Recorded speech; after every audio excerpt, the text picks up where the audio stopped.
Conan, what is best in life? To crush your enemies, see them driven before you, and to watch the latest Pop Culture Minefield. There are few things that compare to the genre films of the 80s. That is why Pop Culture Minefield wants to dedicate itself to a new series. Today we start that series with the best fantasy films of the 1980s.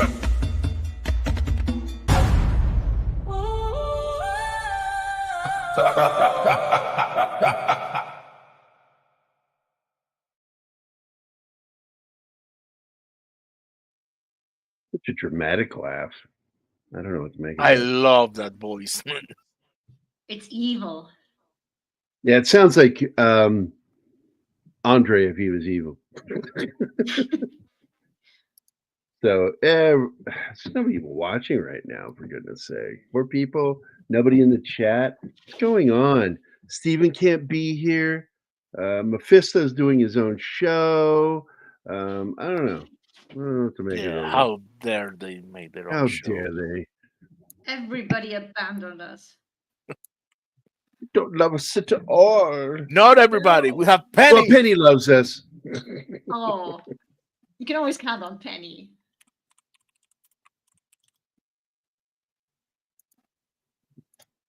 My camera follows me when I do stuff. I think it's funny. So anyway, Making me dizzy sometimes when you move around a lot because you just gotten up and you're grabbing your stuff left and right. I'm like, stop it, I'm getting motion sickness here. No, you look exactly like the guy in Team America moving with a chair. Oh yeah. Okay, so Martin, after the show, I got to show you this news story. It's revealed that U.S. aid helped do shenanigans in the 2020 election. Really? I don't believe it. That's why they were in a panic mode when all this stuff started. When you start seeing them storming the Democrats storming the Department of Education and the USAID offices. By the way, stop calling it USAID. It's USAID.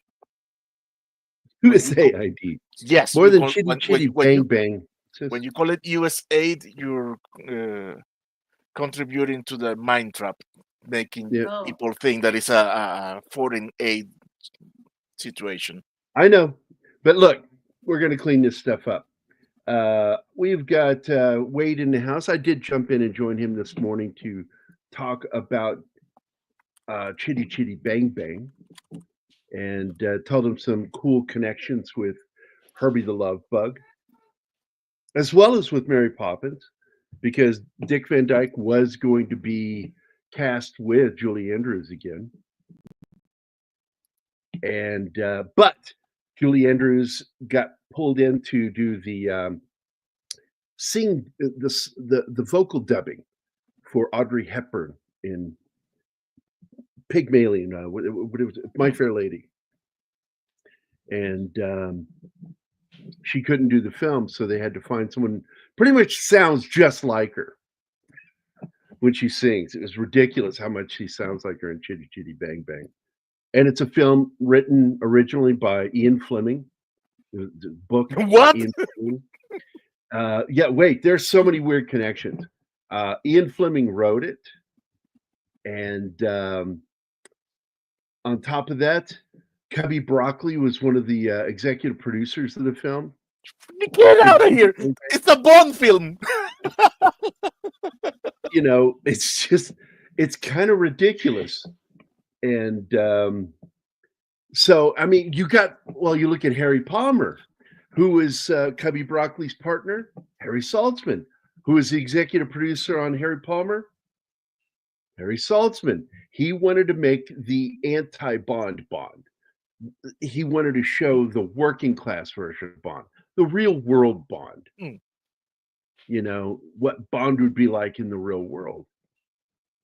So, anyway, I am a fan of Chitty Chitty Bang Bang. And it was funny. I watched the first probably about 45 minutes of it with Wade, and I do like that, Wade, that you can do that watch along, and I think that's how we're probably going to start doing this. It's Landis or Lantis or what is that website that we watched on? I love My Fair Lady. I think it's Lantis great. is your insulin, Gary. No, it's like that. It's a weird name, like well, Lantus is the medication I take, but it's more like Lantis and Cosmi. Cosme. Oh yeah, yeah. Trust me. Absolutely, we've got to do this I because don't like I it. fucking loved it. I loved it I don't like it because you can actually do the show through your screen like this, and then you have another link that you share with people to go watch you. yeah, but the people who's not watching it is confusing. It's an option. It's just an option. I think it will hurt the viewership. The viewership. It's worth trying. Viewership. Oh, If it doesn't work, viewership. we can always go back to the old way. Yeah, Yolanda. Hi, Yolanda. Absolutely. Look, I read the original story, Pygmalion, when I was a kid, and I did not even connect in my head that it's the same story. I just happened to one day bring up, boy, that is so much like that story that book you bought me, Dad. He goes, which book? I said, the Pygmalion. He goes, it is the same story, son. I went, what? Well, I grew up with My Fair Lady because I grew up between an opera house and a house that plays a lot of musical. So I got saw my that. Star I don't Wars know hat how on many today, times. guys. Look at that. I'm a proper nerd. The only fair lady that I know of is the Mazda. So Is the what? Mazda, the car, Mazda Fair Lady. Oh, Mazda. It's Mazda. You're weird. Butchering names. No, it's just sort of like it's tomato is really the situation. Tomato, Actually- tomato. I say tomate. Potato, you have it. potato. What was it the guy says in that potato? He goes, no, it's potato. It doesn't make sense if you just say potato. Especially without the diddly. Yeah, diddly. I hate normal musicals, but Normally. there Yes. are a Yeah. few good ones. I'm on the same It train. depends. Yeah, it depends. For me, I like it's got to have. It needs to be like a proper roast because yes, you want your meat, but you want your potatoes and you want the other vegetables in there, and if you don't get the serving right, it could be bad. And that's why Hollywood just sort of gave up doing musicals, but every once in a while one will pop up, and people prove that they're still hungry for them. Hollywood's problem if with they're done musicals well. is they can't get properly trained singers. They use actors, and while actors sometimes really have good voices and probably even are trained, it's not the same. Most musicals require really fully professionally trained voices to be good. I remember back when I was in the Army, I actually started writing a musical of Dr. Jekyll and Mr. Hyde. And Only you. And the main song of it was "I'm Half the Man I Used to Be." It was. I thought it was funny, but it was really clever at the same time. Yeah. And then I found out somebody else was already doing a production. I went, nah, fuck it. I threw it away. I'm like, I should do that with another one someday. Half the Man, because that song's still stuck in my head. Sup, amigos? Vince here. Hey, brother. How you doing? Hope you're having a good Saturday. We barely got done in time to do the show because we were having so much trouble, technical problems watching. I had movie. the Saturday shift, so I got home and we started watching the movie and had so much trouble. So yeah. But we got No it. time We to watched research. it. And it is, Anna was like, I'm just so like, that's such a weird mix. And I'm like going, if you love Star Wars, you gotta love And Krull. I It's told you, I sci-fi never fantasy. got into Star Wars. I never got into it. Not my world. I'm sorry to break it. And like that, she was gone. Fuck you guys. I'm a Trekkie. Star Wars was never. I am my a Trekkie too. That doesn't mean I don't like Yeah, Star it doesn't Wars. mean you don't like Star Wars. I love both, guess- man. I guess it's I the grew up weirdness on of, both. of that mix, fairy tale and science fiction, that didn't make sense to me. I don't know. Dude, do you know what I wanted to do for years? I want to do a kid bash with the Enterprise, and the dish is the Millennium Falcon. Do what? A kid bashing with the Enterprise, but the dish is the Millennium Falcon. The dish What of is the Enterprise? Oh, okay. You would put the Millennium Falcons Yeah. dish on it? No. I think that would look cool. Oh, I the would Millennium Falcon replace. itself. I would replace the Enterprise dish with the whole Millennium Falcon. People would just think that it was, hiding on the Enterprise. That's all they would think. I don't care. Sorry. The First time I cat is watched wrecking Krull him. was in Spanish-speaking channel called Telefutura while I was living in the U.S. Yes, I was born in the U.S., which explains why I have an American accent. Have we heard his accent? I don't think we've heard your No. accent. I don't have. Yeah, Never. so Oh, here, that's the word. Thank you, Real. Saucer. Yeah, it's not the dish, it's the saucer. It's a dish. It's a saucer. A saucer is a dish. It's tableware. Okay. It's China. Trek was sci-fi, Star Wars was Yep. sci-fi fantasy. Yeah, space fantasy, but it's sci-fi fantasy because And now they're there are both science fiction elements to it. They travel at the speed of light, blah, blah, blah. Put the Enterprise nacelles on the Falcon. That would be weird looking. Oh, that would be the NX-01. That's really what it would look like, is the NX-01. Yeah. I No, was no. watching the original Trek, Return of the Archons on Paramount Plus. Oh, It's the only thing, because I tell people, if you have a Paramount account, you can protest the new Star Trek by not adding it to your watch list and not watching it, because they count those numbers. Salt Assassin has some words. Yeah, she knoweth not what she speaks of. But Anima's she's getting to be a real good nerd. And she pulled something out the other day. What were we watching? And you knew something. And I was like, holy crap, look at you starting to become a proper nerd. Dude, it's not just a one-time thing. I do know my shit. I just haven't seen all the movies and series out there 100 times like you guys, because I got to the point where I'm busy. You're also in one ear and out the other with movies. You will forget having seen a movie, and then I got to show you a clip from and go, oh, that movie. I'm like, yeah, that one. Yeah. That we watched together 1 month ago. My brain has to store a lot of things, and I don't have the luxury of always being able to watch stuff as I work. I do. Remember, she's tiny. Hey, No. Popcorn is here. I'm not glued to my screen all the time. I actually get out of the house to work. Jesus Christ. Stop being so mean or I'll leave you. Absolutely. Tired enough.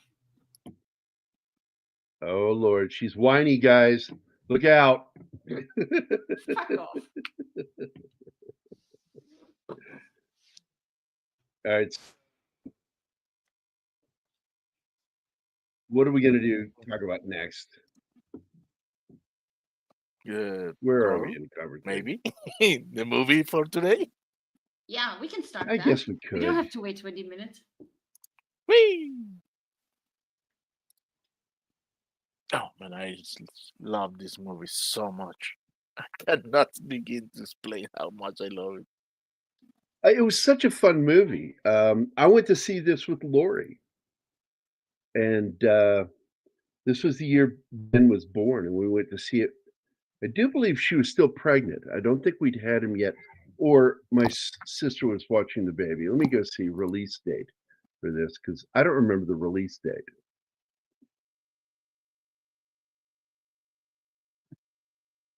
Let's see. Well, it was 83. Isn't he my age? So you would have had him already. No, he was born in May. Yeah, but I thought he's 82. I thought we No. were close. Our release date. No, he was born in 83. Yes, Yolanda, Liam Neeson when he was incredibly young. And one thing I wanted to mention, one of the stunt coordinator for the film was Vic Armstrong, which is also best known as Harrison Ford's stunt double. There you go, Gary. Yeah, it's July. 29th. So he had been born like about a week. All hail. Oh wait, Lord 2 weeks. Thoth. He was 2 weeks old when this came out. So I thought my he was born sister- in May. no, my son was born in. I'm born in May, Oh, like you. We're stop Taurans. confusing me. My sons were born in July. Oh. They were born July 16th. Oh, I forgot. You only have like one time of Yeah, the year. Where you two make boys born 9 years apart on July 16th. And then Well, my you daughter only- was supposedly due the same time, but she ended up being born the next month. August. Dude, You only have 1 week a year where you make babies. It Yeah, seems. proof again. No, it is between October and November. Don't let me play with you unless you want a baby. dude, one of my best friend, he has three kids, 2 boys and a girl. The 2 boys share the same birthday, and the girl is in the same week. Crazy. So here we go. Let's talk about some release dates here. We have Krull that was released on July 29th of 83. Legend was released April 18th of 86.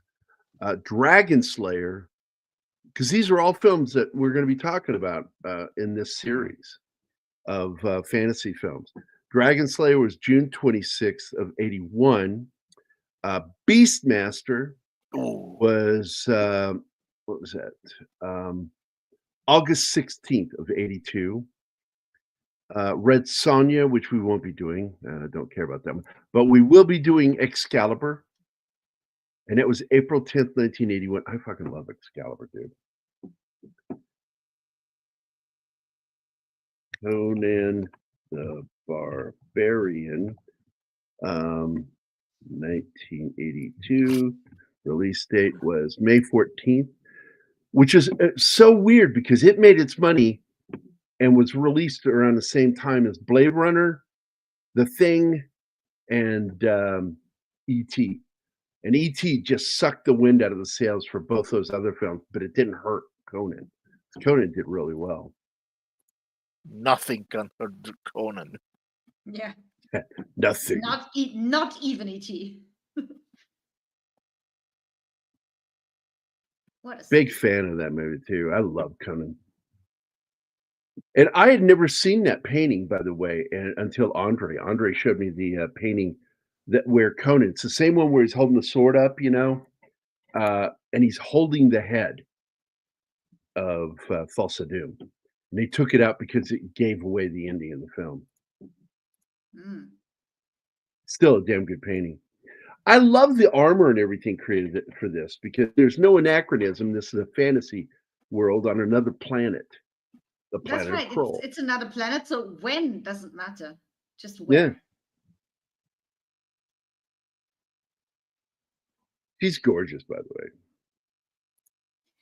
Oh, I was going to ask because we saw behind the scenes and a table read where nobody was in costume or anything, and she has crazy hair. So is that her real hair?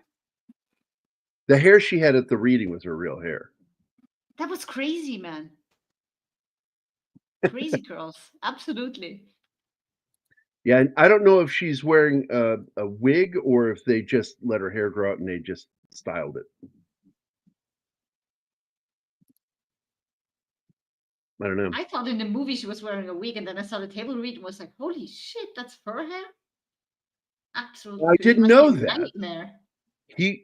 I didn't know he doubled for Christopher Reeve for Superman. Interesting. Are you sure about that, Popcorn? Because he's not that big. Well, he hasn't been wrong. He knows his facts, yeah. Real Weight Nation gaming clips. I will not That play a is video for that. lazy. You are better than that. Yes. Come on, make us laugh. Make us laugh. You can do better than that. Dance for us, monkey. That's the way you said that, but that's why I did that. Dance for us. Actually, I Pull think out I guns and deserved. start shooting at his feet. I Dance. think I deserved the backdoor video for breaking Mephisto about his number 2 yesterday. And I never got the one. I never got my backdoor video. that was out of the blue, I gotta say. It was out of my mouth before I could I think. never expected that from you. Well, it came out of me before I could think. So, and I was like, oh, there, I said it. Okay. It happens when I'm tired. No filter. So apparently he had 3 stunt doubles for Superman, and Vic Armstrong was number 1, the main one, and he did all of the landing and taking off stunt doubling. But Christopher Reeve did a lot of his own shit in that movie. Especially the flying, yeah. Well, even the landings, you'd see him land a few times, and that's Christopher Reeve. I'm just surprised by this. Okay, wait. Maybe it wasn't about skill, but time. That he didn't have time to do all the shots, so they had a stuntman do it. I don't know. Okay, let me run the backdoor video for Wade. And since this is a fantasy movie, I think this will do the trick. Open your back door, baby. Loosen your hinges, I'll show you my key. Yep. Very Now, I'm appropriate. going to show something real quick here because a lot of people aren't aware who Ken Marshall is. He had done this movie and he got to play the historical character Marco Polo. Was it Marco Polo that went across the Alps? Who was that? It was Marco Polo that I'm thinking of. It is. Oh, He played Marco Polo. And Marco Polo didn't cross the Alps. no, it No. was I was was Napoleon. misthinking. No, it wasn't. It was somebody else. It was Hannibal. Oh, So anyway, this is his dad. That's Peter Marshall. Everybody knows him from the Hollywood Squares. Hmm. So the main star of this film is his son. And just so you can see a better image of him, I'll enlarge that picture for you. In that picture reminds me a little, just a little, of John Saxon. He had eyebrows and eyes like Saxon. He also has eyebrows and hair like the guy that played Captain, the first captain on the Enterprise. Oh, I just forgot his Captain name. Pike. Anyway. I can't remember the name of the actor. There he is. That's Ken Marshall's dad. So I just thought I'd share that because I love that trivia. There we go. Back to the thing you're doing. And what I didn't know is years later that I'd seen Ken Marshall in other stuff. Marco Polo hides in saying, Marco Polo, Marco Polo. You can't find me. that must be an American thing. We don't play that Yeah. over here. Yeah, I know, Wade. It was Hannibal. And for a second, I thought it was Hannibal that he played. It was like, no, it's Marco Polo that he played. And but Ken Marshall has been in a lot of other stuff, including Deep Space Nine. Yes. And what I didn't know, because I didn't recognize him, is he lost his hair. Yes. And I'm like, holy shit, that's him. Because like Keith was the one that showed me.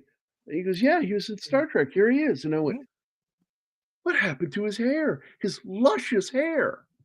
It was beam out. It shocked me. And then I started seeing him all over the place going, oh my God, yeah, he went bald. Yeah, he looks. He has eyebrows and a forehead, and his hair is like Jeffrey Hunter. That's it, Yolanda. Thank you.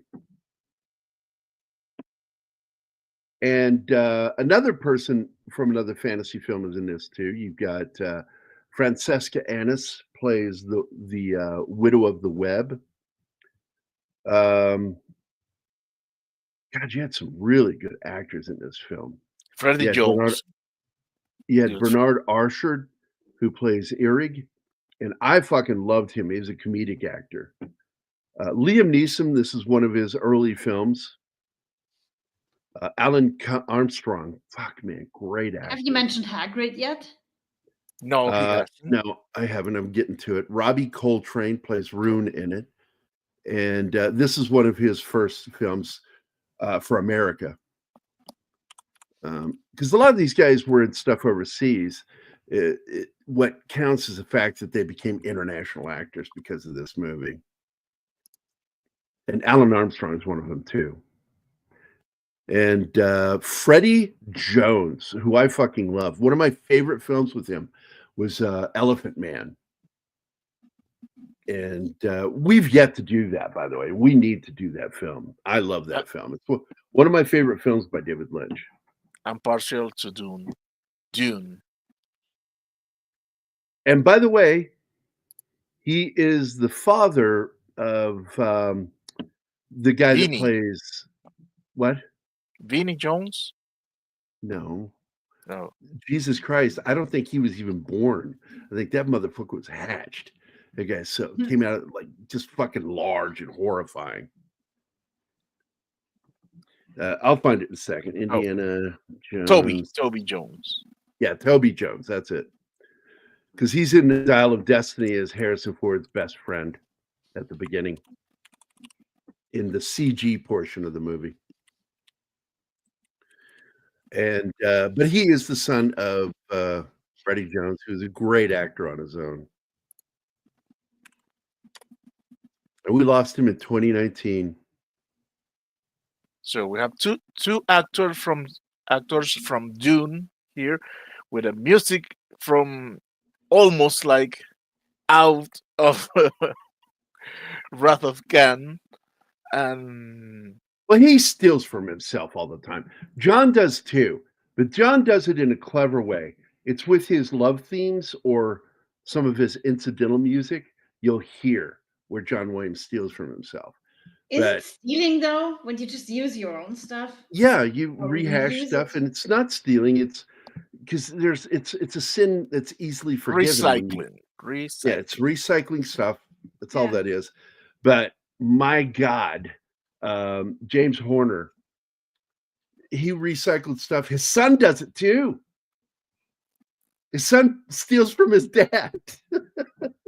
It's funny shit, man. But I love James Horner. Don't get me wrong. And I think his son's pretty damn good too. Who's his son?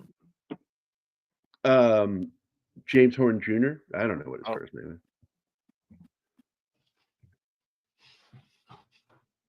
I'm sorry, I forget you don't have Google down in Mexico. Fuck off.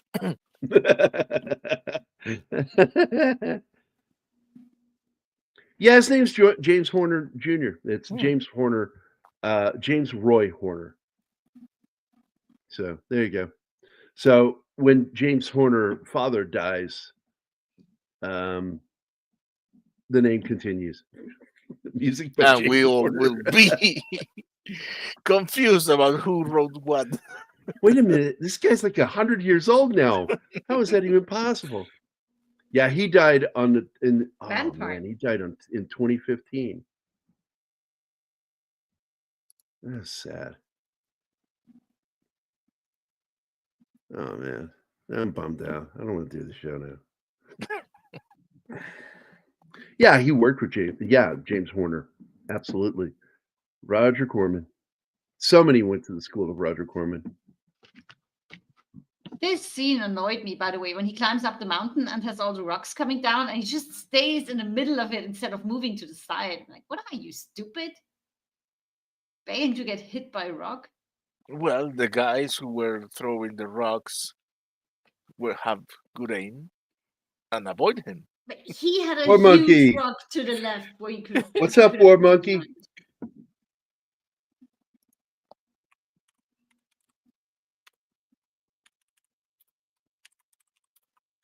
Oh my. Yeah, she is a natural redhead, by the way. Lysette Anthony. She does do brunette, but she's seems to be a redhead in almost everything. Now I'm guessing she's a natural because she does play redhead so often. But that doesn't mean you're natural. Oh, yeah. I guess it was fun.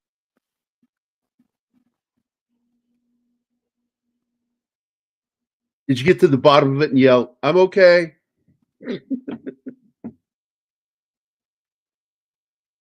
I did not know this, that Freddie Francis was in, Freddie Jones was in the third Neverending Story, which I don't understand why there are any more Neverending Stories, one. because the story is never ending. It just recycles over and over again. So why would there be a second and a third? It's just weird.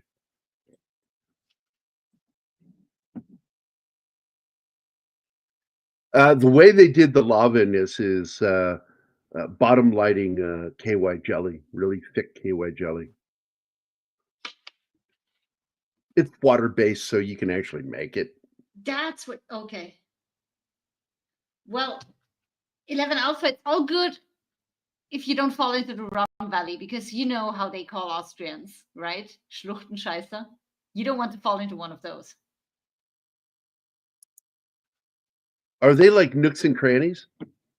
No, Schluchtenscheißer means valley pooper, so you don't want to fall into one of these valleys. The valley pooper. Yeah, the pooper. Valley pooper. Yeah. Well, the joke is, my joke was from the movie the other day we watched, where Yeah. he kept saying, the nooks and crannies from Bruges. The alcoves. The alcoves. Yeah. I love the glaive, man.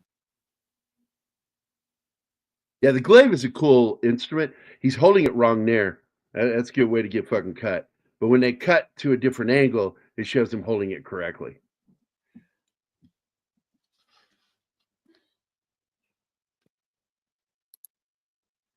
Oh, Stubaital. I've never been up there, but a lot of people in my family love to go hiking there. By the way, speaking of mountains, where did they film the exterior scenes? Like this one? I'm pretty sure it was in England, because this was all made in Elstree and Pinewood. So Okay. some I would go with anywhere in Europe, just Well, for no. the budget consideration. Yeah, but So the director, I need to check. I forgot his name. Peter Yates. Peter Yates. So Yates described making Krull as a complicated and just so enormous project. Special effects artist Brian Johnson stepped in. Brian Johnson, we've talked about him numerous times on here. In a 2008 interview, said that Yates hated working on the film so much that in the middle of shooting, he took a vacation to the Caribbean, which led to the special effects artist taking a 3-week break from the project. The production was initially arranged to be shot at several locations because Krull was first planned as a medieval style motion picture. However, as it went through multiple drafts, the screenplay transformed into an entirely fantasy style, which meant most of the film would be shot on sound stages, and only a minority of the sequences would be filmed on actual locations, which included Italy, Spain, and England. So take your guess at what's what. Spain My makes guess is that the sense, really yeah. rocky areas are Spain. Yeah. Total 23 huge sets were built, and the film was shot at more than 10 sound stages at Pinewood Studios. Krull was an expensive film to produce with a budget of $30 million. And Marshall and Meddings reasoned that the huge budget was due to several changes of concepts in the script that led the designers to have to repeatedly alter the designs of the sets. Filming began on January 25th of 1983. The first sequence shot was the scene with Einar, Freddie Jones, climbs a huge spider web in order to confront the widow of the web. Jones did not use any safety wires because the wires would have been visible. Stop motion animator Steve Archer spent 2 weeks creating the first model of the spider in the scene, which was later changed. The spider was made of plexiglass with solid legs and a hollow abdomen, and 8 black eyes made of plastic because it needed to seem like it was semi-transparent. I'm sorry you had to watch that scene. Oh my God! Trust me, she was not watching it. By the way, every time I glance at the screen, that fucking spider with sensor screen, like fuck off, and the noises. And all I hear is, fuck, no.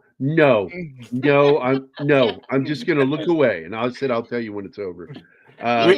Dude, we have a holy shit comment here from one War Monkey.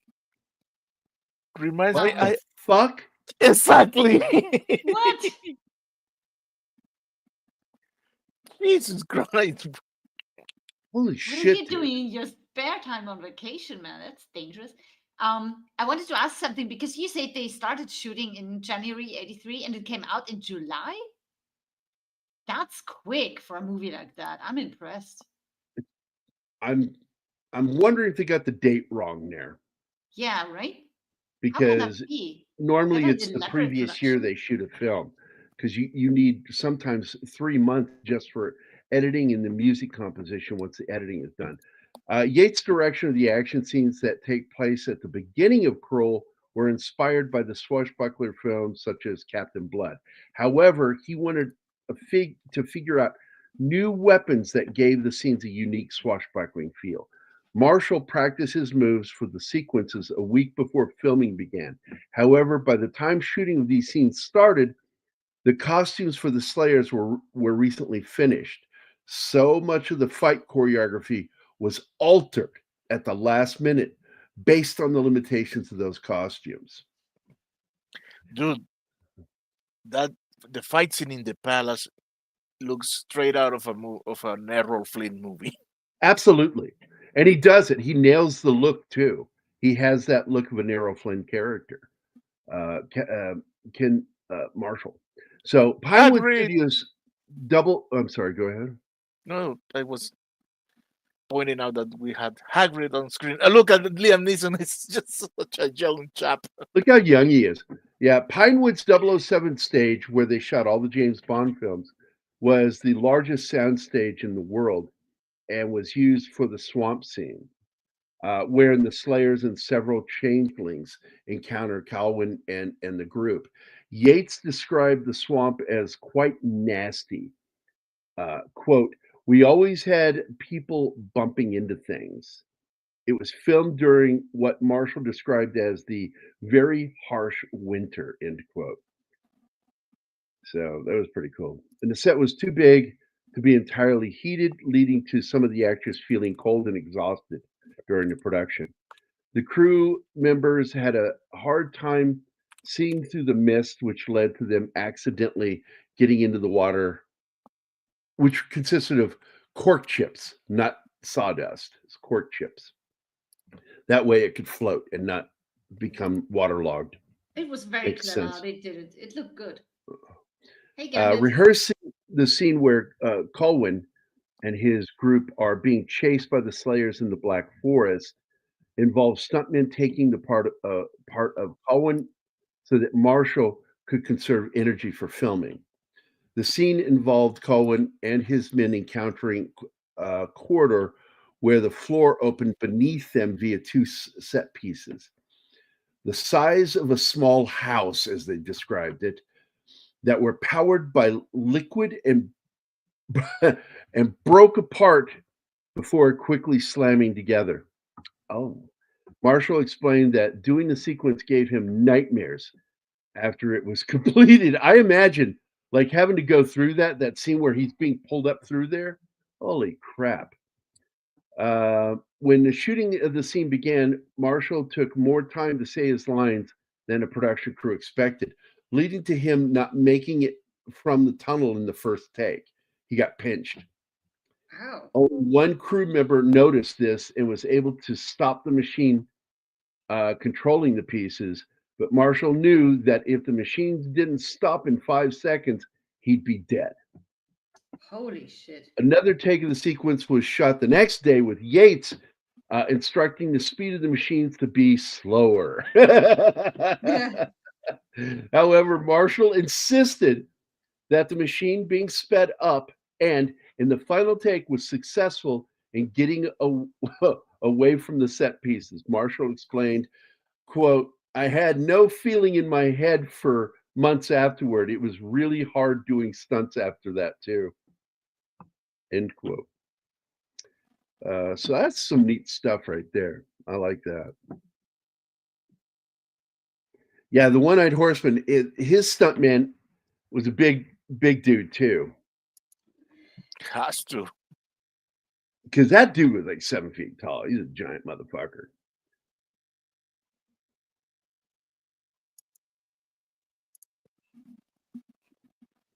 Yeah, the exteriors were shot in England, Italy, and Spain. Yep, we brought that up again, but thank you.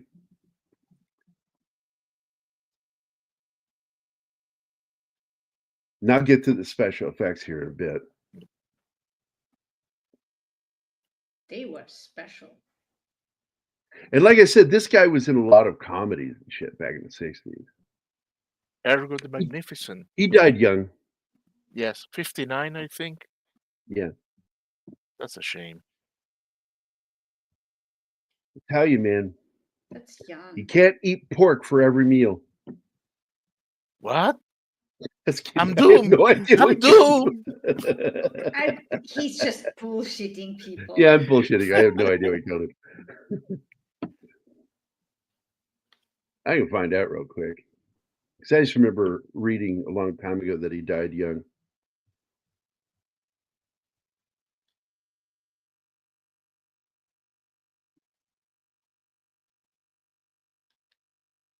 Dude, there are so much sources that I can see reflected in this movie. This scene, for example, when they get into it, is like the Merlin's lair. And it has a little bit of Lord of the Rings, and a little bit of Star Wars.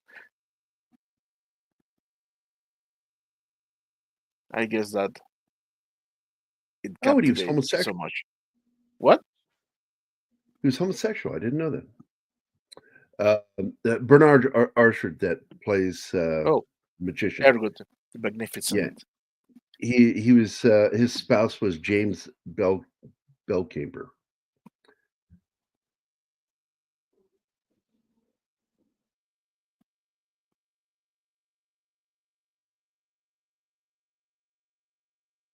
No, wait, what?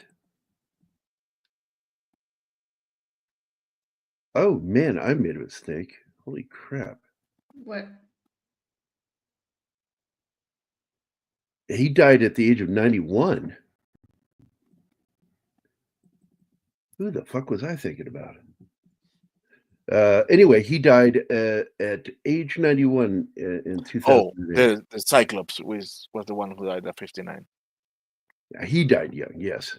Bernard Breslow.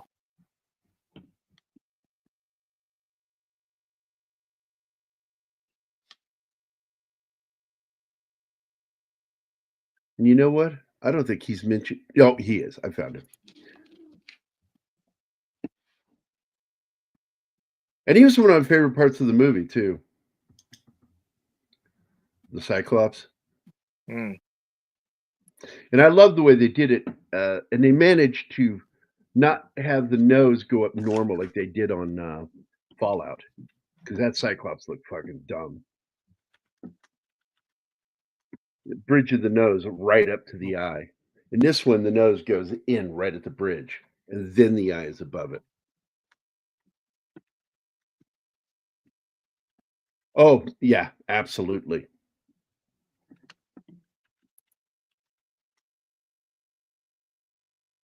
Yeah, the film, as I said, was shot on a $30 million budget. It made a whopping, hope you're all sitting down, $16.9 billion. It's all made in the box office. This is the single Low. most useless character because he dies before he does anything. The seer? Yeah. Yeah. How could he Yeah, not but see the danger if he's a seer? because he needed the jewel. Well, this is sort of like it's a variation of the dragon tale. The dragon taking the princess, and the prince has to find and rescue her. It's very much falls into that kind of storyline. So yeah, I agree with you. They just threw in some sci-fi elements, and it's still the same kind of story. And in fact, fire is what he ends up fighting him with in the end. Goddamn, Liam is tall and looks like he's 20. He looks like a Mm. kid. Oh, There's the a great faithful actor right rules. there.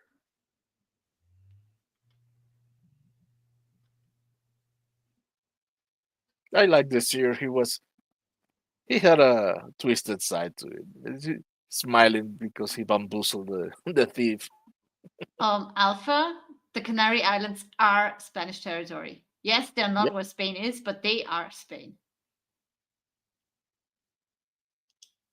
Yeah, and like I said, I'm going to just bet that the part with all the big rocks were Spain. God damn, they got a lot of rocks there. It could have been Croatia too. I mean, there's a reason they filmed Winnetou there. Gorgeous mountain scenery. Now, when I was a kid seeing this, I really liked these things. They were like a scarier version of stormtroopers that don't miss. And that was so Yes. cool that when their heads open up, something crawls out and escapes into the water. The real pilots. Yeah, what are they? Lobsters? I don't know. Was- It's just something in the movie that they did that's never explained.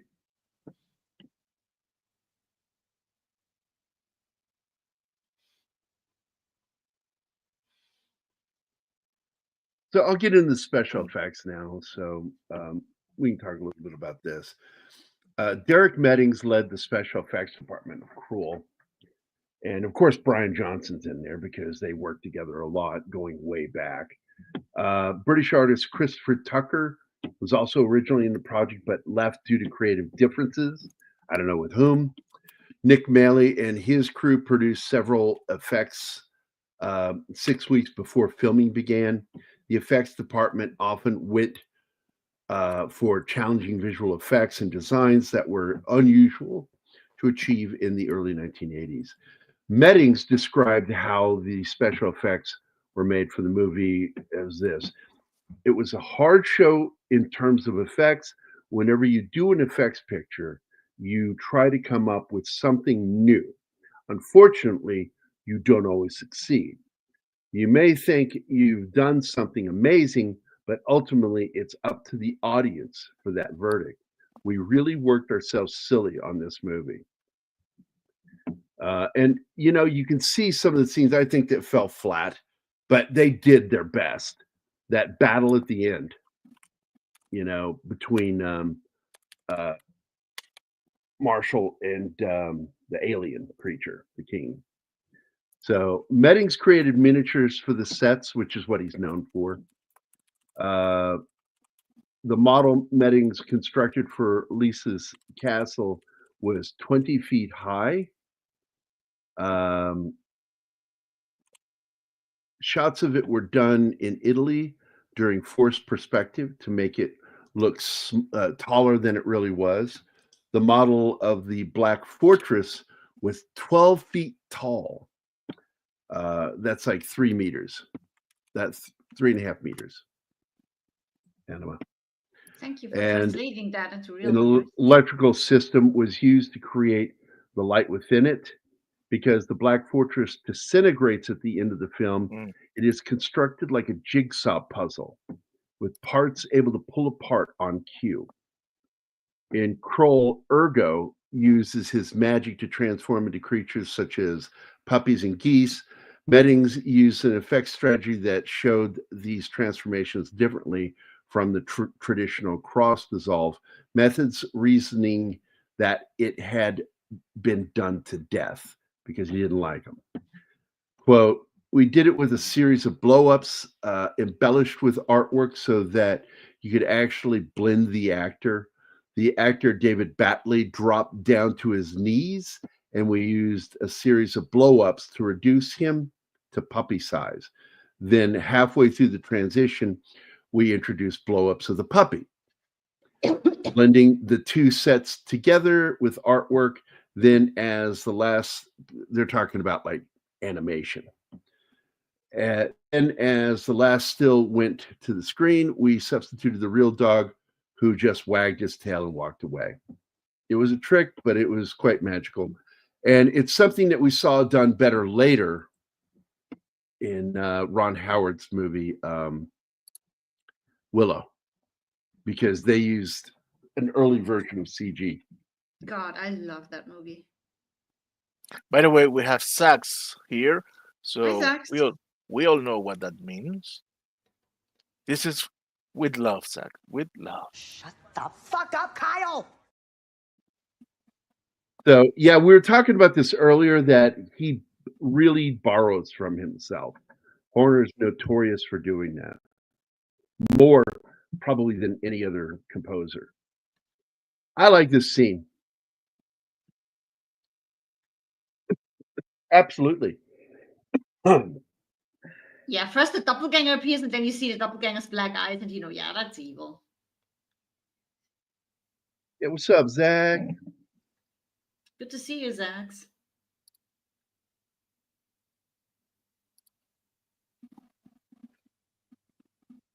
Bitch ass doppelganger.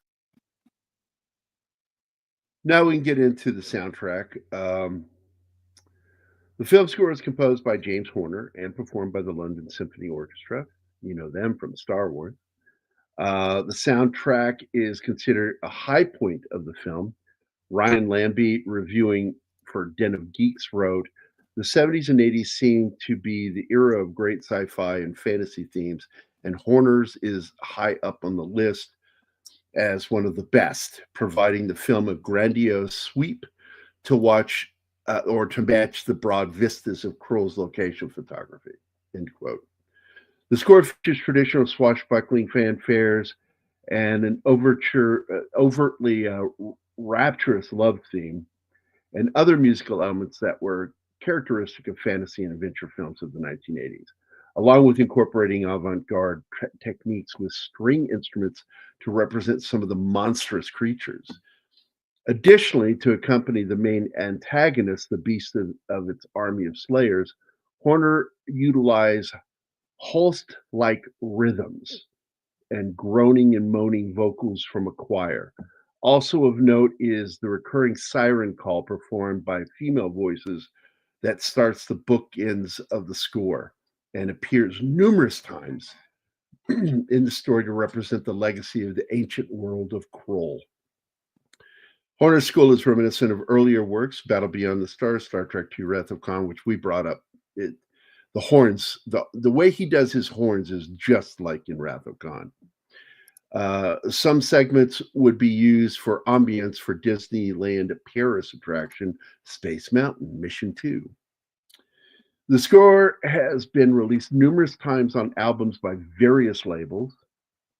The first was a 45-minute condensed edition released by Southern Cross Records in '87, featuring most of the major action cues, 3 renditions of the love theme, and the music from the end credits. However, music from the main title sequence was omitted.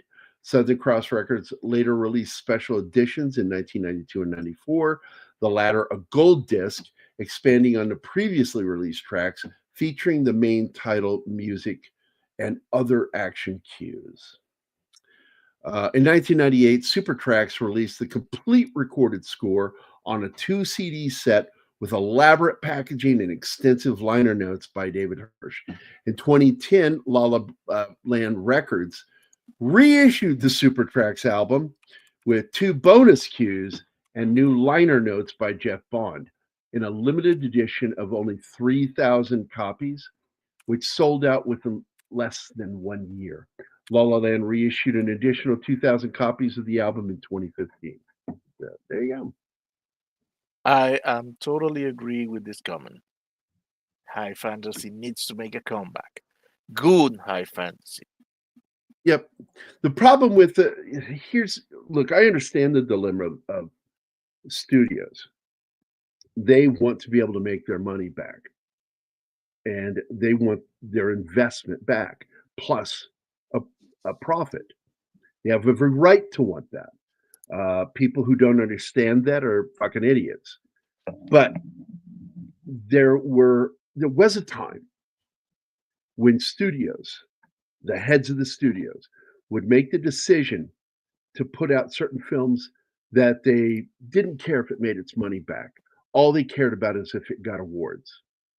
Gone with the Wind is a prime example. They actually did not think that movie would make money. David O. Selznick did not think it was going to make money. He made that movie solely for the Oscars. That's narcissistic. Well, no, it's for the business. It Yes. helps your business. It's not Winning- narcissistic. It is there to help your studio, because even though you're not making money on the box office, you will get lots of returns if it's an award winner. Yeah, and it's an investment. The award, the movie may not make money, but if it gets the award, subsequent That movies makes your will do studio money. look so good. And that's Would that why still work nowadays? when the Because- dumbest thing David Zaslav said before he hired James Gunn and Safran was when he didn't understand Clint Eastwood. So he won us a bunch of Oscars. He's not made us a lot of money, and he just didn't want to work with him. And that proved to me he's not a movie guy. He doesn't fucking understand the importance of those Oscars. God, I love the way they did the. But Yeah, nowadays the Cyclops Oscars was don't mean awesome. shit anymore. Oh, yeah. But there's a lot of normies that still watch it and still believe it. Huh. Well, this is why independent filmmaking is so important. Independent filmmaking, the most they should be getting from a studio is completion funds. You usually save the visual effects and stuff like that for later, or the big epic shots. Shoot the film, go to a studio, get completion funds and distribution rights. And that's the studios like that. They like it when they don't have to make the whole film. And to be honest with you, it's not cost effective really for studios anymore to be producing films for the most part. We've seen that. Disney has lost, I would say, up over $1 trillion since 2014. Because people can't afford to go to the theater anymore. They wait and then they watch it at home. How do you make Yeah. lots of money with that if you lose the movie theaters? Yes, lacking basic writing skill. Of course they do.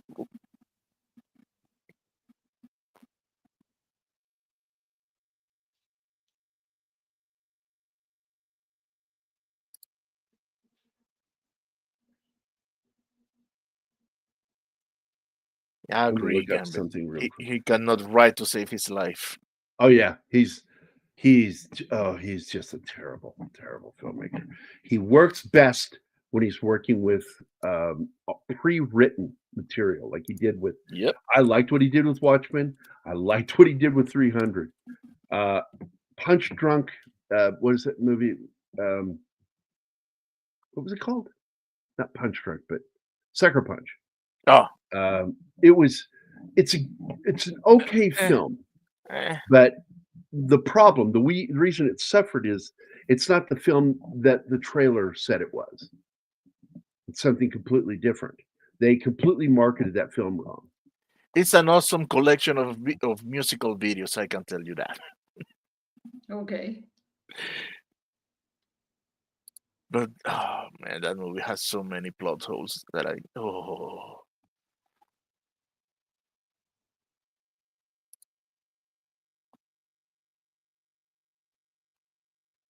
yes, indie films.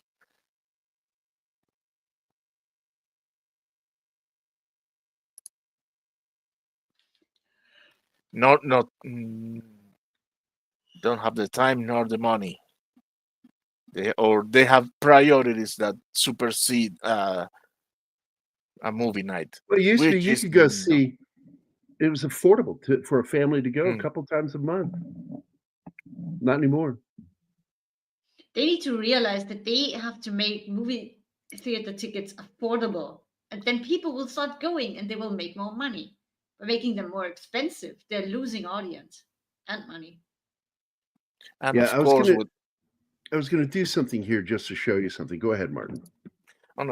when people cannot afford to go to the movies, the prices in the how do you call the food and the thing. Concessions. It's the concession. The price on the concession has to go up because that is what maintain the movies, and it's a vicious cycle.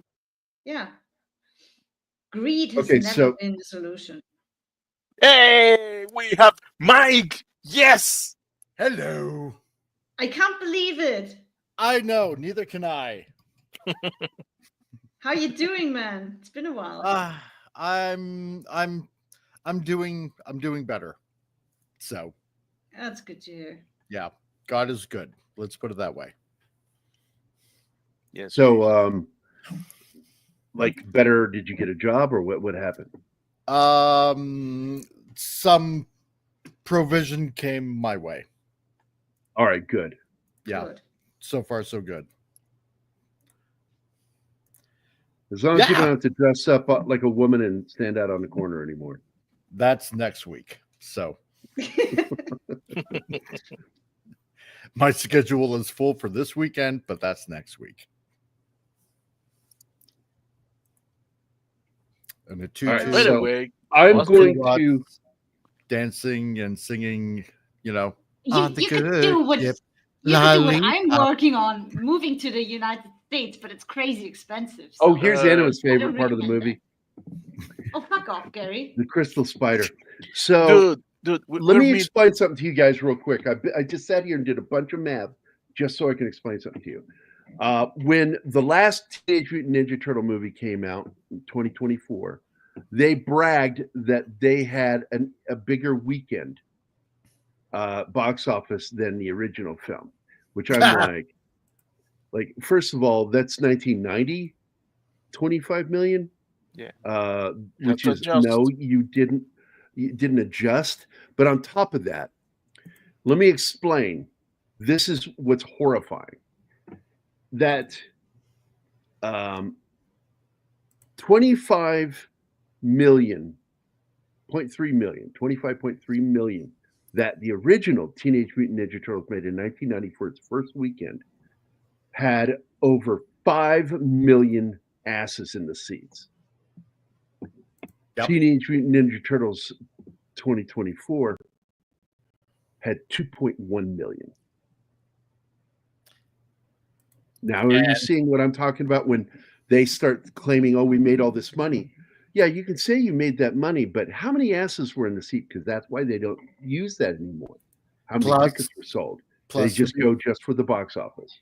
Plus, to be fair, they also had Seth Rogen. Yeah, he killed that movie. I mean, not in a good way. I'm talking about he murdered that movie. Like, just everybody. He is so fucking hated right now. Like a certain someone that did Masters of the Universe. Kevin Smith? Yeah. He didn't even fucking really do it. It was actually the head over there at Netflix that did it. But they were he using was only his the name. mouthpiece. But he made himself the mouthpiece and he went out there and promoted this shit. And then this is after he bought, because he started hanging out with J.J. Abrams. The minute he became friends with J.J. Abrams, which is right after the comic book show that he did on AMC, and he started doing that show with the kid, the cop from Heroes, where they would talk about films and stuff. That's J.J. Abrams' best friend, the cop, the actor that played the cop in Heroes. And they grew up together. And so he got in on that, and that is when we lost Kevin Smith. Yep. It's true. Oh, wait, what are you talking about, Gambit? Because, again... Oh, the DP. Got you. No, let's not go the there. Deep penetration. Yeah. I know. No! He did it. Yeah. He did it. It's the deep penetrating photography. Come on. Ooh. What are you guys thinking? Dude, Mike, you missed. You guys get the something filthiest yesterday. minds. I'm like a kid over here. You guys are nasty. You? No way. Compared to yesterday, Hey, Tom. We are I going to would- do Howard the Duck. Yes. We respect. will do it. Rock I on. love Howard the Duck. Just so I can shit on Jeffrey Jones. Dare you? Howard the Duck. I like that movie. I like the soundtrack. I like Yeah. the chick that's in it. She was hot. Yeah. I haven't I seen mean, this you've movie got to in see forever. duck boobs. Exactly. Yeah. Female ducks With from nipples. this planet. Fucking I mean, come Jesus, on. man. You had to. George Lucas was doing a lot of cocaine. Just saying, that was that period when he was with Linda Ronstadt, you know. Okay, boss, Yeah. I'll be taking time off that week. Okay. It's a fun movie. You'll enjoy Yes, it. it is. Duck boobs. Yeah. Woo. That's what you said about Animal House. Everywhere you go, you see There she some is. duck boobs. Woo. Francesca Annis, right there from Lady Dune. Jessica. Lady Jessica. Lady Jessica. One of the most beautiful actors in the history of film, right there. Just Mhm. gorgeous. Gambit's still trying to save you. No, that ship is sailed, Gambit. I'm sorry. Yeah, you can keep trying, Gambit. It's never. Oh my God, 11 Alpha. Oh, With a vat of Vaseline to lube the lens for zoom in and zoom outs. I taped Howard the Duck off the TV and used to watch it all the time. The duck fucks Ello. Yeah. Because he ends up like being with the human girl. And I'm like, holy shit, man. That movie pushed the envelope. Yeah.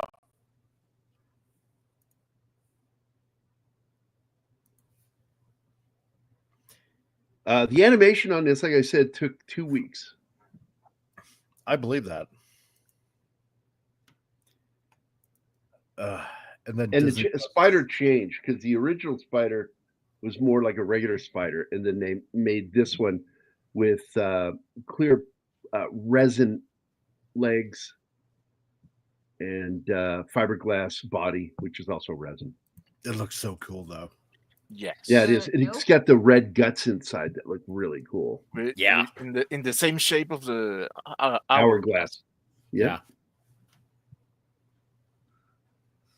Yeah, this is the end of her. She gives her life so he can go by breaking the hourglass, gives him the sand, and he has to hold on to the sand because the minute he runs out of sand, he is dead. I liked it when he realizes he can't hold the sand. He can't stop it. And she says, of course not. You can't stop time.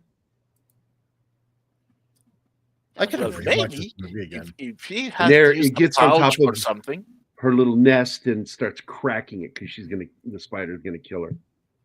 Yeah, that spider has to kill somebody. It doesn't care who. Somebody The elaborate sets in this movie with these trees are Mm. incredible. Oh. Now I'm honestly trying to remember. This is from a book, right? No, No, I don't know. No? this is original. Okay. It started 3 years before the movie was made. He says, I want to make a sci-fi fantasy film. Give me something. Told the All right. screenwriter. So he They went go out there back- and started writing it. Dagobah was made on this same Set. studio, right? Yeah. Set. Yeah. So some of these three may be from Dagobah. And I often refer to Empire Strikes Back set with doing this show. Like right now, I'm Mark Hamill, and you guys are all the Muppets that he had to work with because he was the only human above the set that's walking around. Everybody else was down below, hidden. We're lowlings. Okay. That sounds like an Anthony Daniels line. We could say even bottomlings. Oh. He's got a big bottom. How could I leave that behind? Stop talking about your ass, Gary. This was one of Get my the favorite DP. parts of this movie. I love that they used the Clydesdales for this film because they are giant fucking horses and they are not Yes. normally saddled. So They're wild, they had to train these horses, these Clydesdales, to be able to work with saddles because they're too wide for really riding horseback on in real life. But they look gorgeous in this film. Again, my money is this is Spain. In fact, I'm going to bet this is probably right around the same area where they shot a lot of Conan the Barbarian. It could be Italy as well. Mm. Yes, I will go with Italy.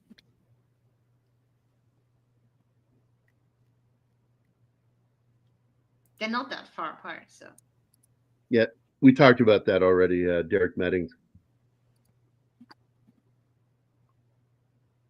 Gamut's with me on this one, and I'm going to bet I'm right. Because this really is reminiscent of some of the shooting location for Conan.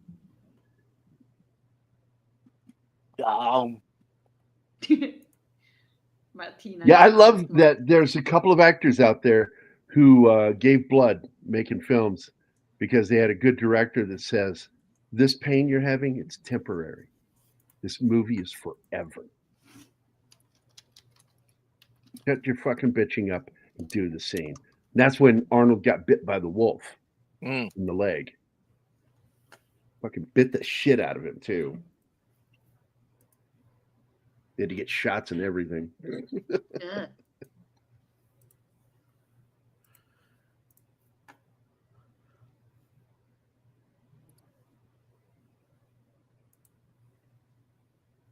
Yeah, the fire mares. Mm. And they have a cool Yeah. scene where they're running and you see the fire beneath their feet. Fire mares and the horses are male. So Yeah. those are the strange mares you have there. Old gray mare, she ain't what she used to be. Ain't what she used to be. She used to be. Okay. Oh yeah, the Cyclops dude. God, I remember this guy. Yeah, and he could barely see out of that thing because where the wrinkles are was where he would look through. Yeah. He could Wasn't see. that- I had understood that the actor couldn't see. That was all The he had. No, I'm not saying he could see well. I'm saying his only visibility was through those little cracks, and it was practically non-existent.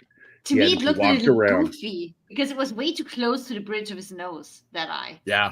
Yeah. If there Well, they was pushed the something nose like in. inside the... Look Yeah, at the but bridge of his nose goes in. I It know, goes but up and in. God, that Then- guy is tall. if that were... Well, that doesn't look were like blue agreed to screen at do- all. To exist No. biologically, the eye No. would be up higher. They're outside. That is clearly not blue screen. No. And not one of them knows how to ride a horse. That's Yeah, that's impossible. impossible. Yeah, they today they shoot it on the Unreal Engine. Yeah. uh, What's that fucking noise, man? It's just Mike being Mike. yeah. I don't know what this is, Thank but God. that looks like a mixture of igneous and lava rock. Mm. Yeah, here it goes. They go over the sky. I love this part. Look, Derek Medding's guys did a hell of a job on this film. Some of the stuff fell flat, but they were doing stuff that had never been done before. Again,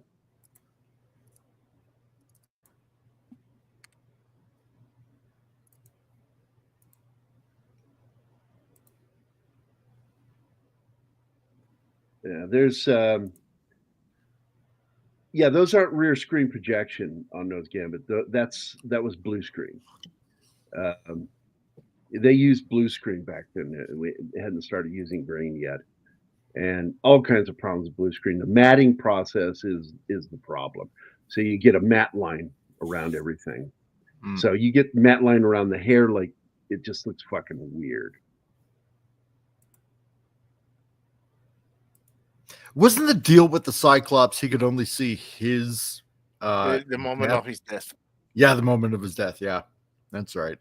Well, he knows on which day he's going to die. So, and he has just two options: just be sitting and you will die peacefully, or go and do anything that you want and you will die horribly. Yep. And in this one, he's squished to death. Yeah, because he defies it after being shot repeated times. No, Alan Dean Foster adapted the screenplay into a book. Okay, cool. The movie tie-in book. And when you see Alan Dean Foster in it, it's probably based on a screenplay. Right. The guy is so tall that the horse looks small. It's incredible. Yeah, what they do is they shoot in front of a blue screen. Then you have a background that is use what's called the matting process, and it's a real pain in the ass back then. Now today I can do blue screen fairly easy. Oh, Gary, maybe you know this is Conan used one of those horses that breed. I'm asking. In Conan the Barbarian, the movie? No, in the other one. Destroyer. Mm-hmm. He has Not a favorite film of mine. I don't know. I don't like that film. I do like it. I don't. I hated it. I got angry. Well, it was like it was written by a 5-year-old.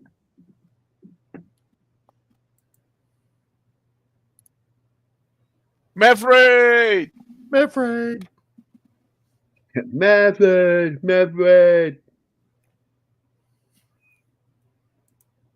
Hey, Bush is here. Bush. You do it, Martin. Wait. Do it. Do it. Bush. There you go. Meth finished his show and is dropping some of his friends over on us. Thank you, my buddy. Good night. Like, get some sleep, buddy. I'm done, guys. I'm off to bed. Do something else. Nice. Thank you, buddy. And good night. Good night, Anima. I hate Conan the Destroyer. I hate the way it was written. Conan, John Milius wasn't involved. He was not invited back. And this was all pushed by De Laurentiis. And you can feel De Laurentiis all over it. You can smell his stink. It was the first Conan thing that I saw in my whole life. So when I saw the second movie, it was an improvement. I mean the first one, because I saw it afterwards. Because really quickly from this point forward, what I love here is how organic everything looks. Like it's grown, almost like Alien. Yeah. Oh, who doesn't? I mean, like you were the only young guy that had hots for Diabo. And it's Diabo, boob. Dabo. At the end, Diaboob. Diaboob. Yeah, it's Robbie Coltrane. Olivia Daboob. I love this animation effect. Hairless Hagrid. Yeah. Hairless Hagrid.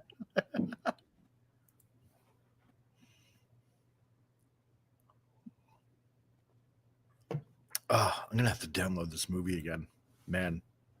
It's been Oh, forever since I've Good seen luck it. finding it. I saw found it. again. I saw it again last night. Not that I need to watch it because I almost know it by heart. I But man, found it's it Krull. through other means. This is that dangerous part that he got damn near killed doing. Oh, really? Yeah.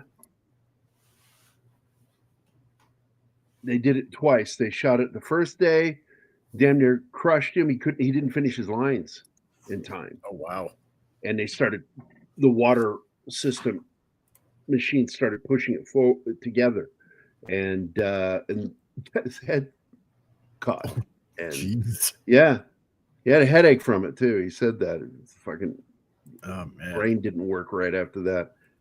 And then he decided to shoot it again and refused to let a stuntman do it and did it himself. Hmm.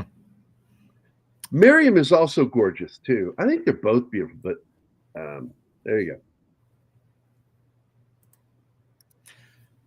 Wasn't there a rumor or a story after this movie came out that they were going to do a second one, but it just never happened? It didn't happen because the movie tanked. Yeah.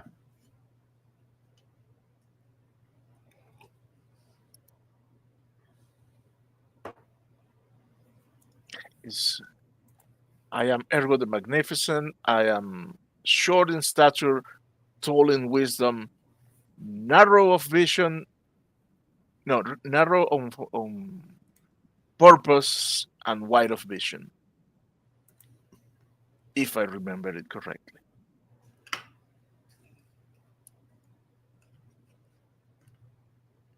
Oh, yeah. And I love the mystical element to this.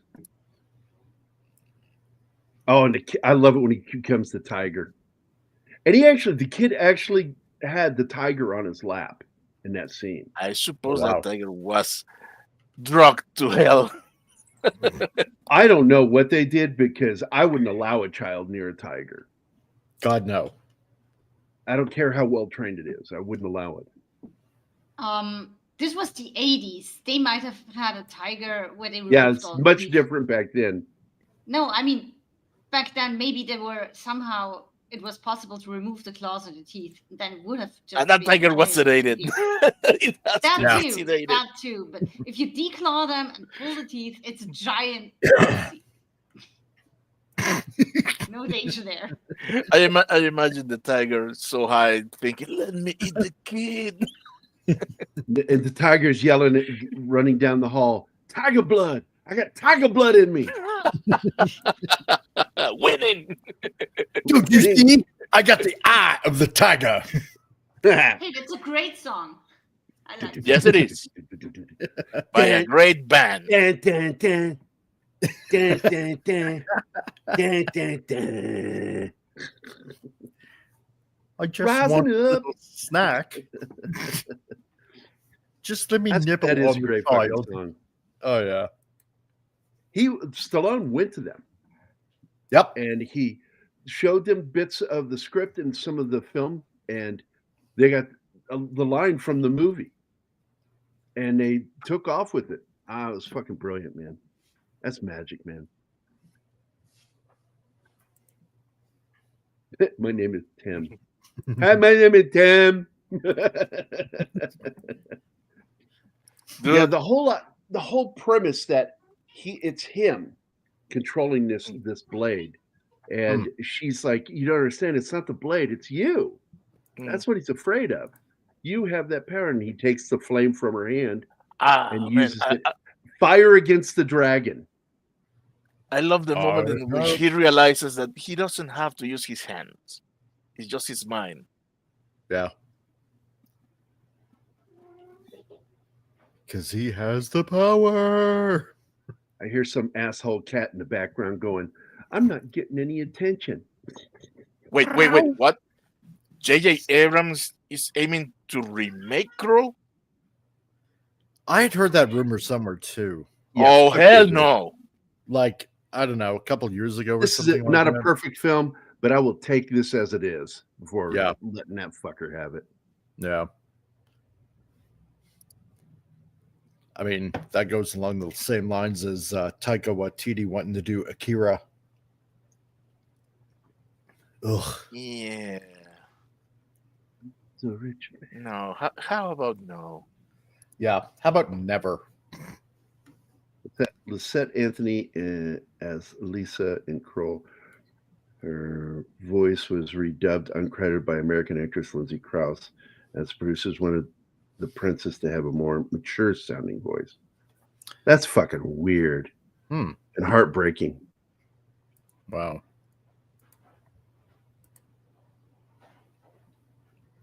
This scene, man.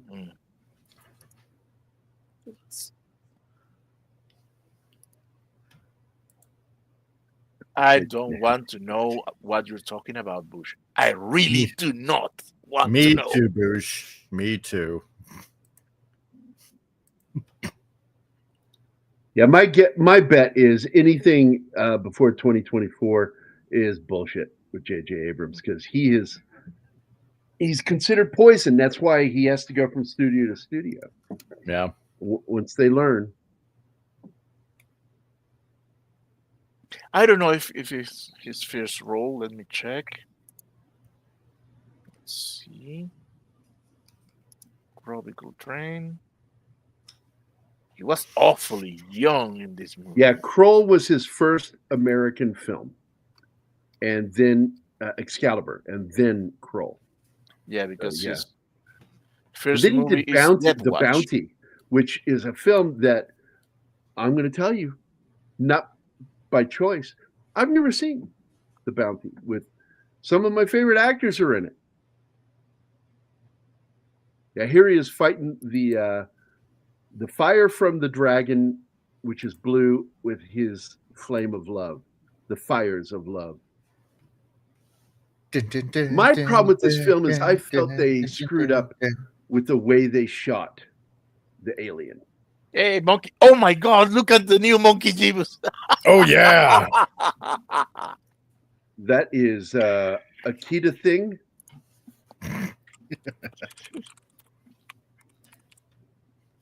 Looks like a Tanuki thing. I don't know. I'm assuming that's his kid. It's a stone. That could be. The Shiba Inu. Yeah. No, Gracie Abrams is. I'm assuming his daughter.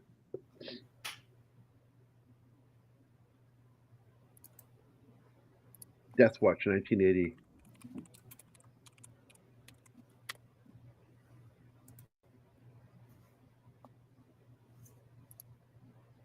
Love that movie.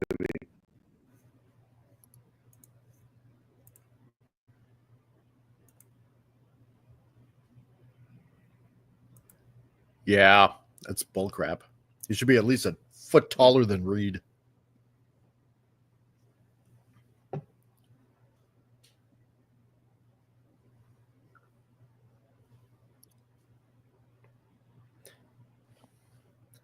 I don't know. Yeah, but real popcorn geek, I think, you know what? If they just leave the voice alone, it adds maybe a little bit of flavor. You know, because I mean, if this is supposed to be a whole big kind of universe, wonder what you flavor. can't expect spicy. Oh. Yeah. You know, you kind of expect maybe if this is a universe spanning kind of adventure kind of thing, that there are different afflictions of English grammar, maybe. I think you mean affectations. Yes, I meant that. Thank you. Mm-hmm. I mispronounced because I'm having coffee. It's an affliction. It is. For those of you who didn't get that joke, he said affliction and he meant affectation. Yeah. And then I said his inability to say it is an affliction. So you get the fucking joke, for Christ's sake. God, people are so mean. Read a book. Read a book. What's this? Ooh. Oh, you Well, this found is porn. cool. Ah. There's a video that just came out, how to build the Blade Runner blaster from 1982. the real thing. Nice. I'm going. Just came out 9 hours ago, or 9 hours or 9 minutes. Yeah, 9 hours ago. I'm like going to be this. watching that later. From Boosh. Oi, Gov. You don't want to go down there, eh? What? Oh, yeah, right. Well, she's English. Well, yeah. So she has some kind of English accent. Exactly. Make it more entertaining if she spoke like that. That would be her affliction.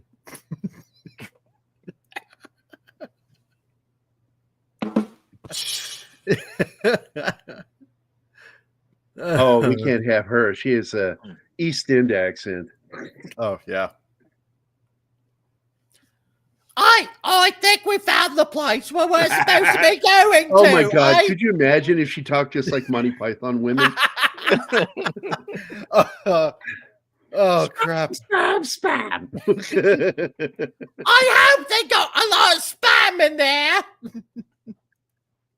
Uncle, what are you doing in the bathroom?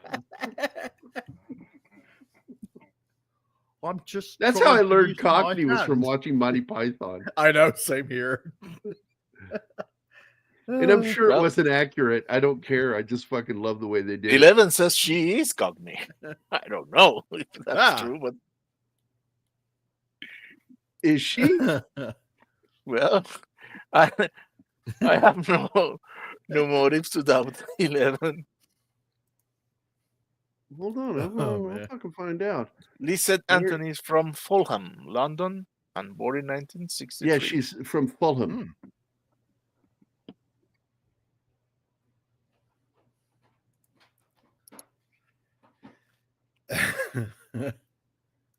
Let's take a look at where that is. Fulham is a neighborhood in the London borough of Hammersmith in Fulham. It's located West London. Ah. So she should have a posh English accent. Lovely. Yes. And once the beast was beaten, they could finally have their coffee. Yeah. Once the beats were beaten. Oh. How come it sounds so fucking violent when you say it? Once the beats were beaten. Every sperm is sacred. Every sperm is great. great. And if the sperm is wasted, God gets quite irate. Let the heathen spill theirs. Yes. On the dusty floor or dusty ground, because God will make them pay for every sperm that can't be found. Yes. And that's why the Irish had the potato famine. I do like the part where they're in the house. He goes, well, that's because I don't know how to use a rubber. She's a rubber. You know, I could slap a French tickler on the end of my John Thomas, and we could go to town. You know, and she's like, "Oh, could we?" Should bring that word back, John Thomas. Yeah, love it. Nobody nowadays we need to fucking watch that. it. We need to watch that on the air. We have. I don't think we've done any Monty Python, have we? Ooh, that's a good question. I don't think. Not in my time, no. Cockney is traditionally defined as born within the sounds of the bells of the Church of Marylebone. Marylebone.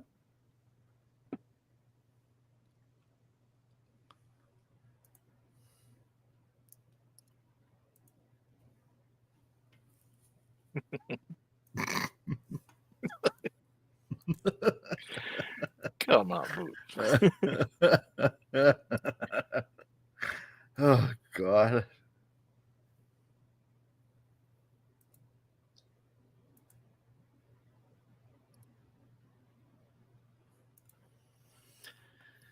So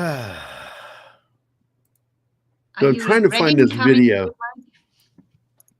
What? Mike, There it is. So, I'm sorry. I was getting ready to tell the story about Liam Neeson. No, tell it. And Liam was making the film Excalibur with his best mate.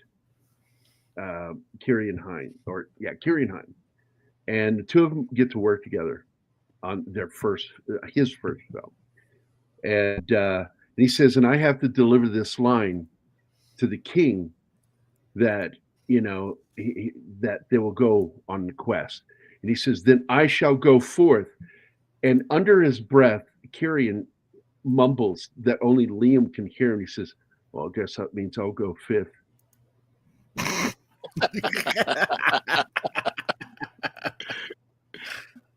And on the film, that is where they met Helena.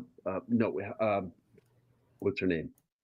The beautiful lady from all those movies. She played Morgana. Oh shit. Helen Mirren. Yes. So Helen Mirren. It just Right. takes me a minute to dig through the drawer. So Helen Mirren comes walking up because the director says, "Would you like to meet her?" And they're like, "Hell yeah!" So they go up there, and she walks up in that fucking costume that reveals everything, and he was on that Irish guy's talk show over in England. It's real popular, the gay Irish interviewer, and he says, and both of us in sync saw her at the same moment, and we both said in sync, "Fuck me." And then Liam would fucking hook up with her and live with her. A lot of people don't know that they lived together for a while. They had a great relationship. And she brought it up on that same show, that same talk show about, yeah, we had a relationship, dear. She calls him. So what is this? Liam Neeson, Gabriel Byrne, Nicholas Clay, Patrick Stewart, Nigel Terry. Now Nigel's one that a lot of people don't know, but he played King Arthur in that. Yeah. Kieran Hines, all of them were making their international debuts in Excalibur. Yep. The thing I'd seen Patrick Stewart in before this was I, Claudius. Oh, really? Yeah. Because I first saw him in Excalibur. And John Boorman, I love John Boorman. He's one of my favorite directors. Just a great fucking director. Do you not know who John Boorman is? No. Did you not ever hear of the amazing film Zardoz? Oh, okay. Yes, now we know. All right. Only because I love that film. And Brian and I have talked it a lot. That 70s rock fan. But he directed Deliverance. He directed Excalibur. He directed Point Blank with Lee Marvin.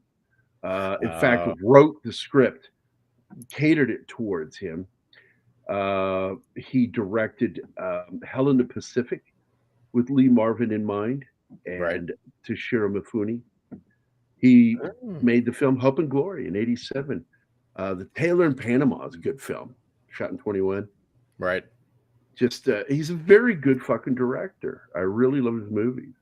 The only bad film he ever made, and it's a film I refuse to watch, is The Exorcist 2, The Heretic. A piece of shit. I don't care if it's a good film. I don't care if it's a good film. It's a piece of shit because it doesn't follow the story. Right. But yeah, he's made some great films, though. I will tell you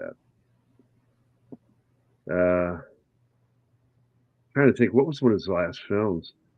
Because, hold on, let me look this up.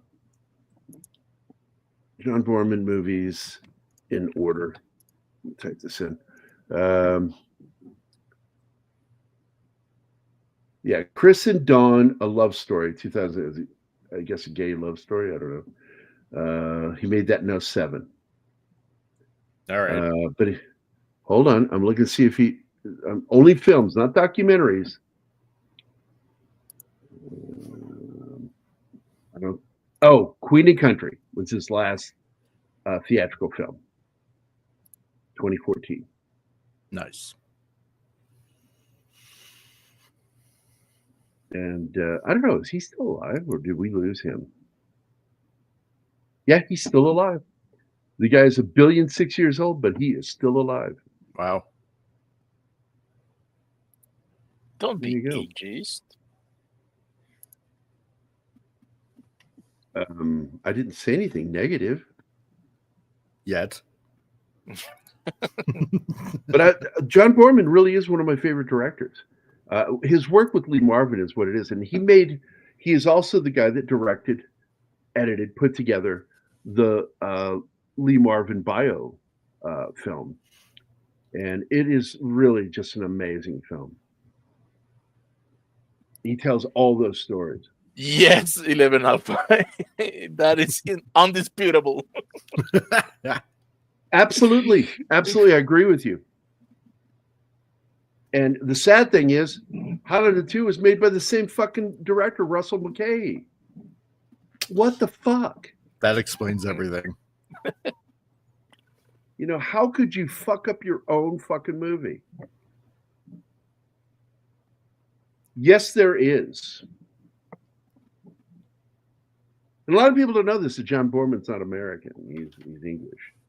And his son is in that, Emerald Forest. He's the kid lost in the jungle that they find. In fact, that same kid plays young Mordred in Excalibur. Oh, that's Borman's son. Oh, yeah. When you hear him talking, like, you know, as a kid and making fun of the knights, that was fucking John Borman's son. Wow, he's a good little actor. Wonder how old he is now. Jeez, 50 something. Yeah, born in 1933. Huh. Even directors can make bad choices in there. Look, sometimes it's the paycheck. I guarantee you that was the paycheck. Oh, yeah.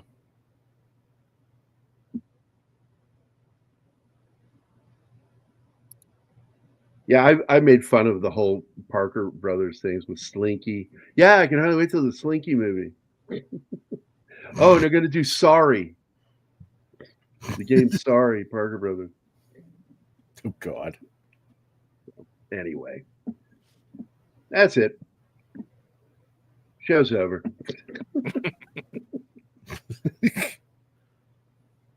Wasn't it from this? No, that was something else.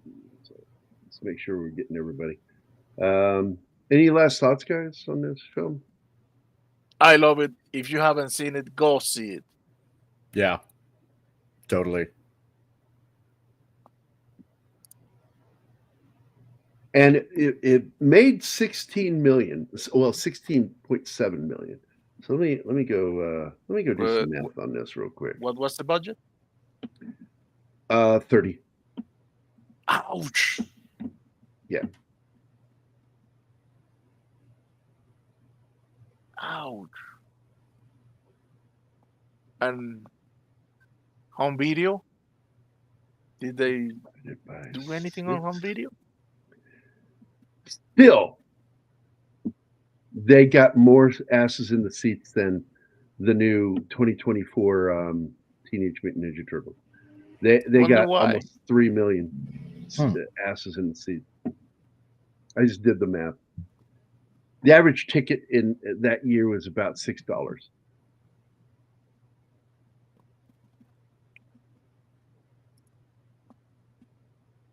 Some interesting interviews with Borman on YouTube. Yeah, I've seen some of the interviews, but I'm telling you, it's hard to find it, man. Is the bio documentary that he made about Lee Marvin, and it is just so fucking good. The only copy I could find was on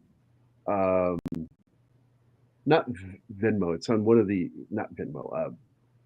It's one of the other free channels that competes with YouTube, and you can find a lot of movies on there. But the problem is it's the Russian version, so you get to hear somebody go, well, that's when Tommy, and then you hear some guy in Russian in your right ear go, and it's the same guy who made the same voice when it's a woman talking. Yeah, it's always a guy talking. It's always a guy.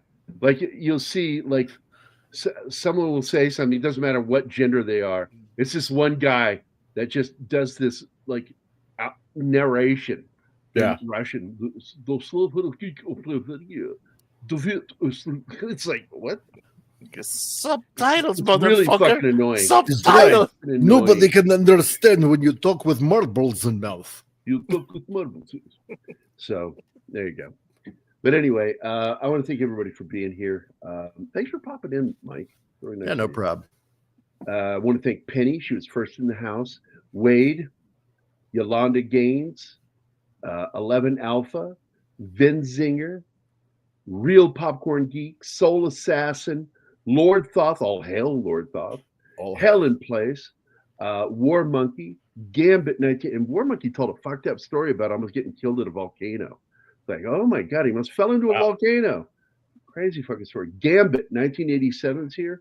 Tom Baker, Zax, and let's see, Meth dropped in momentarily to throw all of his audience here. And then, of course, our good friends Bush McFadden and Monkey Jeebus dropped in. That's it. That's the one. That is an amazing documentary. It really is. I mean, that's who you want making a documentary about somebody's life, is someone that knew them, was close friends with them, loved them. And John Boorman loved Lee Marvin, and Lee Marvin loved John Boorman. So, but that's it, guys. Anwar, are you even here anymore, or did you fall asleep? I think she falls asleep. Probably. Probably. Well, She was attending probably. to her pussy. No, I'm here, but Amelia went Rocket Kitty, so I'm muted. Yeah, you cut off Mike. So all he said was she was attending to her pussy, and then you started talking over him. That's why I cut him off. Jesus. Well, I mean, I was partially right. No, I was all right. I love you, Mike, but fuck you. I love you too. And yes, you can. Oh. Now you got my With that, I fiance's will attention. read Real Popcorn. Jason Statham's Parker is the only time a Westlake book adaptation used the character's name of Parker instead of Porter or Walker. Yeah, it's true. And they were planning to do more because that was the rule. That's the rule the author had, which was you could not use the name from the book unless you agreed to do more films. Oh, really? Yeah. Ah. How about Three that rocks. stupid Krull yell when Tree a rock. bad guy dies? What's up, Tree Rock? All right, guys, we're gonna get the hell out of here. So let me see if I can play something before we go. Let's see. Jesus, daddy fucking. I do like that one. I do like it. Let's do that one. We'll go. What the hell? Prepare to die! Jesus, titty fucking. I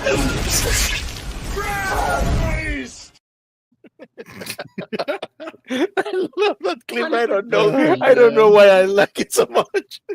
Don't forget, if you want us to talk about doing a film, consider doing a film, please leave it in the comments. Don't do it in the chat. Do it in the comments below the video. Because if I don't check it every day, I at least check every 3 days on comments. So that lets us know. And I will always, if you leave a comment, I will like and reply. Even when you say stupid shit. And you guys don't say stupid shit. But we do have these fucking idiots that just trolls that wander by and go, man, I jumped in and I was expecting to watch the movie for free. Why don't you talking heads shut up so we can watch the movie? It's not like it says review or discussion and description, right? Yeah. So, it's like you're calling us an idiot and you're fucking like in the wrong place. Shut up and learn something about the movie. I mean, Talk about it. And it's fun because we get a lot of stuff from the chat. The chat's engaged in this, and that's really what this is all about. It's why I do this. I like doing it. I like talking about movies. So if you want a movie covered by us, put it in the comments below the video. And with that, don't forget to we can do Emilia Perez. Make sure if you are subscribed that you're still subscribed, because I'm telling you, YouTube does. They did it to Penny. They did. Mm. Yeah. You know, she's one of them I know right off the top of my head because she was the first one that told me. So They everybody did it have a to great day. hundreds of followers. They unsubscribed. Yeah. them. Oh, they unsubbed like almost 1,000 people. Yeah. So, They did to me too. Not 1,000, but about 40. in 4 days. Yeah. It was like 900. We've gotten Crazy. 400 of those back. So we're going back up again. So anyway, everybody have a great Saturday. We will see you again on Monday for Go Tell It to the Spartans with Burt Lancaster. Should be a good film. And then we're going to be doing some other stuff. Don't forget also that Cameron Pasha will be joining us to talk about the Universal Monster films. So you'll be seeing a few Universal Dracula. February, I think it's February 15th. We're doing it. Is that Next Saturday? week, yeah, next Saturday. Yeah, next Saturday. Cameron Pasha will be joining us to talk about Dracula. The reason why is because Dracula was released in 1931 on Valentine's Day. Yep. And it was And we- promoted as the strangest story of passion ever told. And Saturday is just one day off the release date, so I think it's pretty neat. We can do it that way. And we can do it on the week of Valentine's Day. So we'll be doing a few Valentine's Day movies next week. We're going to be doing Say Anything, and we're going to be doing a little film with Jack Black, Steve Zahn, and the kid from that fucked an apple pie. Jason Briggs. Apple pie. Jason Briggs. Called Saving Silverman, which I fucking love that movie. I love that fucking movie. I think it's probably one of the funniest things I've ever seen. So there you go. So everybody have a good You've Saturday. seen a mirror, so that says something. Yeah, I've seen a lot of movies. So everybody have a great weekend, safe Saturday and Sunday, and we will see you Monday. God bless, guys. Bye.